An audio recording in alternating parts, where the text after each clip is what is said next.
What's up, guys? I'm Jonthepotter and welcome back to another pottery video. Today I thought we would talk about prepping for an art show. In a couple weeks, September 21st, 22nd, 23rd, I'm part of an art show, an art crawl called the Art Wander. And I actually helped found this event. I think this is our 6th or 7th year that we've done this event. And it's a studio art crawl all around Carver County, the county that we live in. So Waconia, Mayor, Chaska, Watertown, Chan, Carver, Cologne. And there's over 40 artists and 19 studios. This is probably the biggest event that I do. Besides around the Christmas season, this is when I sell the most pottery. So I love having this event as kind of a deadline for I need to get as much pottery done as possible for this event. So I thought I'd go through some tips, some preparation, some things to think about when prepping for an art show. Let's do it.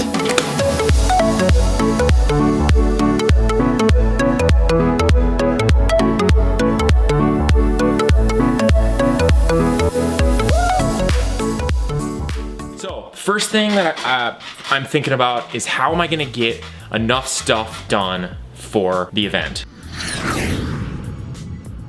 So for the last few weeks, all the firings that I've unloaded, I haven't put up on the shelves yet so that I made sure that I would have enough. So even though it's not for today is the 11th, the show is on the 21st. So we have 10 days. So I kind of made a list of my firing schedule for the next week. So right now there's a bisque that's there, and then Wednesday I'll do a glaze, and then Friday I'll do another glaze, and then Sunday I'll do another bisque, and then Tuesday, Thursday I'll do a glaze, and then that Thursday will be done on Saturday. So even if I sell pots on Friday, I'll still have some done. So the reason that I do that is that I know when my cutoff date is. Since my last bisque is gonna be on Sunday the 16th, and today is Tuesday, then pretty much whatever I get done today and tomorrow will be the last stuff that I can throw that'll be dry enough to bisque and then glaze. Think about your prep and how you're gonna get the maximum amount done that you can. That's tip number one. Tip number two is pricing. So if you have a big event coming up, obviously this is a huge thing for beginners, is how do you price your pottery? You wanna sell it, you don't wanna go home with a bunch of pots, but you also don't want to be underpaid. And you don't wanna not be able to pay for materials and pay for your time and all that stuff. I have a great video that I'll link below about how to think about pricing your pottery, but for specific shows, I would tailor how you price things to the area that you are. For us in Waconia, I would price things differently if I was doing a show in downtown Minneapolis at a big art festival there, I might price it a little bit more spendy than just in Waconia and the shops there. Pricing, think about that. Third thing is your setup. So for me, I'm at my studio, so I'm at Mocha. So the setup that I do is similar to what it normally is, but I clear out all the tables and I put a big display in the middle, and then I put some pots outside on the sidewalk, and I just have this ladder system that I put shelves on, and so I can maximize the exposure of my pottery. Think about the setup. So are you gonna be in a tent, a 12 by 12 tent? How are you gonna set up the shelves around so that you can put pottery? Do you wanna group things together by color? Do you wanna group things together by shape?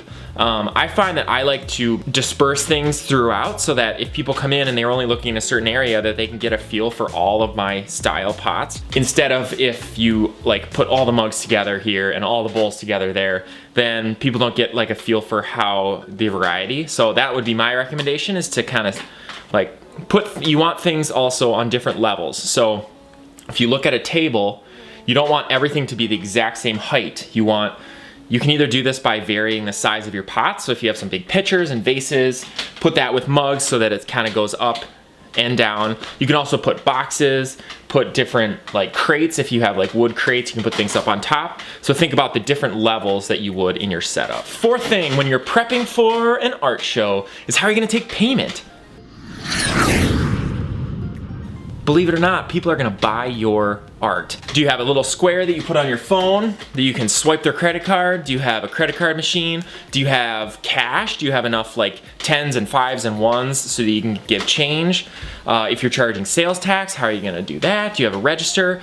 So for us, at Mocha, we ring stuff through the register like we normally would, but sometimes there's a really long line for the coffee shop, so we have a separate ringing up station with a square card reader and with a cash box too that has 10s, 5s, 1s. So how are you gonna take payment? That's number 4. The 5th thing to think about when preparing for an art show is your packaging. When people buy the pottery, how are you gonna package it? Do you have boxes? Do you have bags? Do you have newspaper? Do you have bubble wrap? And then how are they gonna, how is that gonna encourage future sales? So are you gonna give people business cards? Are you gonna give people brochures? Where are you gonna refer them to? Are you gonna give them to a website, Facebook page, Instagram, all that stuff? So we want the packaging to encourage future interest or future sales. So like for this year, I had some new business cards made that refer people to the YouTube channel so that people can buy the pots and then they can go on the YouTube channel and actually see how the pottery was made that they bought.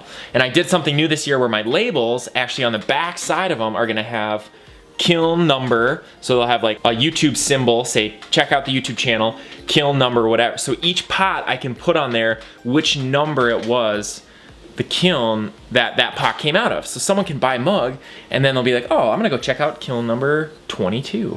Then they'll go to the YouTube channel, find the pot, and then, or they can see me unloading their pot out of the kiln and kind of hear me talk about it, see my thoughts about the firing. So that's it. I think we did it. Those are my 5 tips for preparing for an art show.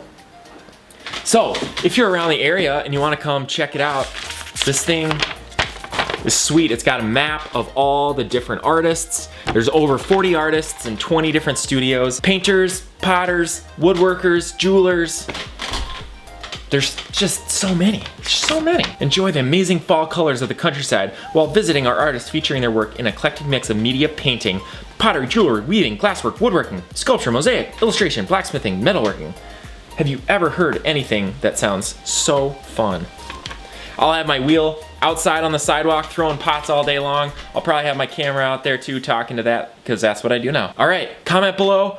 Tell me what you think of this. Tell me what your tips are when you're preparing for an art show. If you haven't already, hit that subscribe button, like this video, hit the bell button to be notified whenever I post. Oh yeah, and just for those of you that watch my videos regularly, this is my new computer. Shout out to Brian Falk, who traded me a bunch of Mocha gift certificates for this beautiful new Mac, which will make my editing so much better.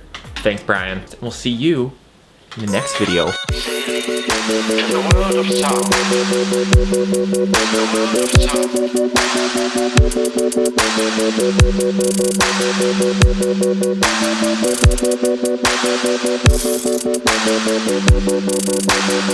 Now we have